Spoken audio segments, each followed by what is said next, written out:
is a challenge. One of the challenges that whole notion of regulated learning, monitoring of learning, is they're not used to doing it. The RC colleges and institutes sector is shifting its emphasis in teaching methods to a student-centered learning approach. The objective is to prepare the students to be lifelong learners responsible for their own learning. To this effect, the sector has joined hands with the global leaders in this field, the Polytechnics International New Zealand, PINS, and the Christchurch Polytechnic Institute CPIT to establish its own Education Development Centre. Project leader Tony Smith of CPIT is responsible for a range of activities in this direction. These include incorporating active teaching and learning methodology in our academic system, efficient curriculum design, and effective assessment practices. The RC Colleges and Institutes RCYCI Media Center caught up with him to know more on the project that aims to turn around the teaching and learning practices in the sector. Mr. Tony Smith, welcome to Interview of the Month. Thank you. First of all, there has been a lot of emphasis on active learning ever since the establishment of the Education Development Center here at the RC sector of colleges and institutes last year. Yet the concept is new to some. How would you explain it? What is active learning? I think the key to active learning is to think about it, learning from a student or from a learner perspective rather than from a teacher perspective.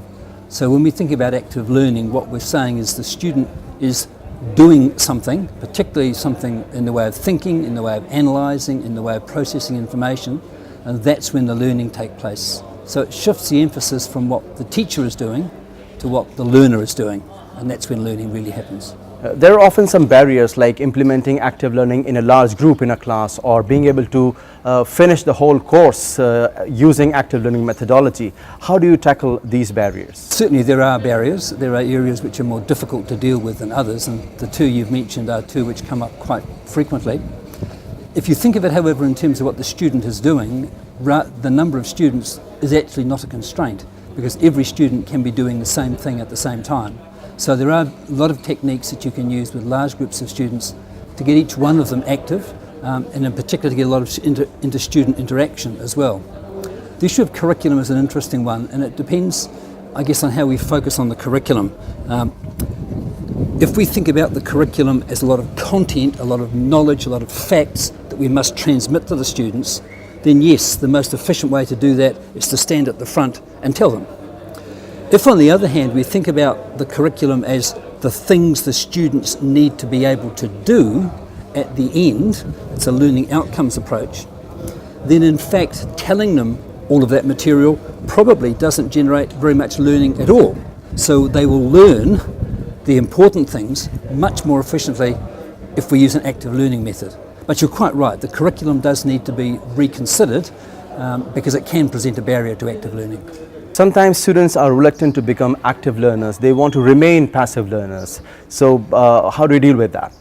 I think the first thing to be important, we don't blame our students for this. After all, they've been brought up for many years to respect their elders, to be quiet and listen, to honour the teacher and to expect the teacher to tell them the answers. So that's the way they've been trained to teach, to learn.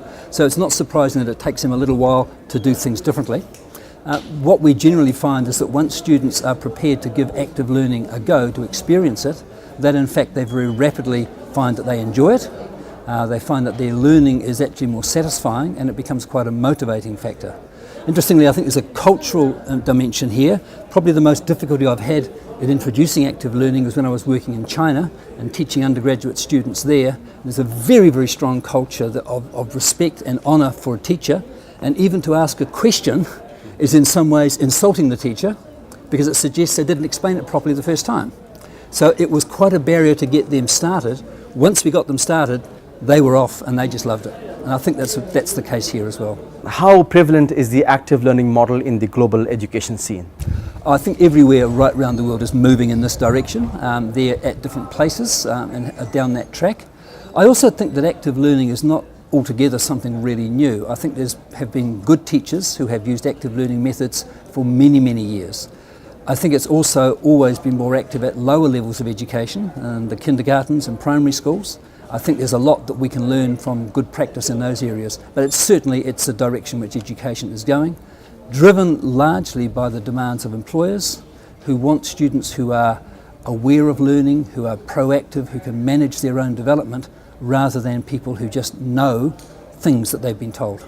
Currently, you are training our academic staff in 3 modules, teaching and learning methods, then design for effective learning, and assessment drives learning.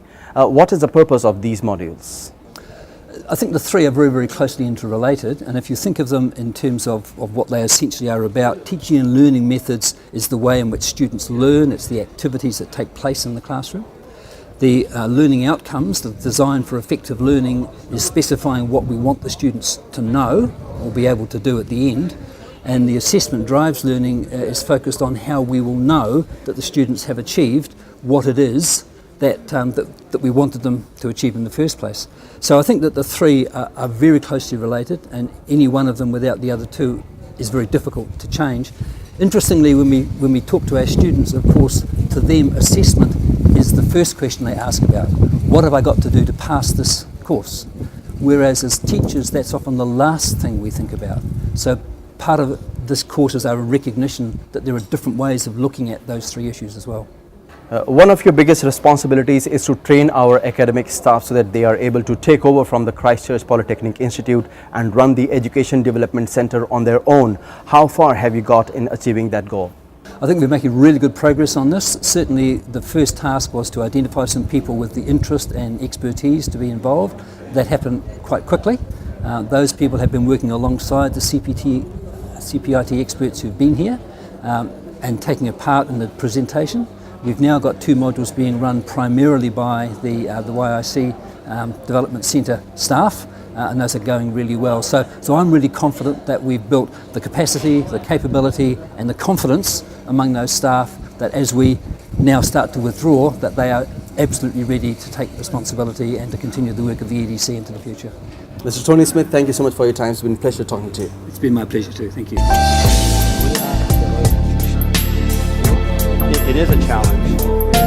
One of the challenges that whole notion of self-regulated learning is monitoring of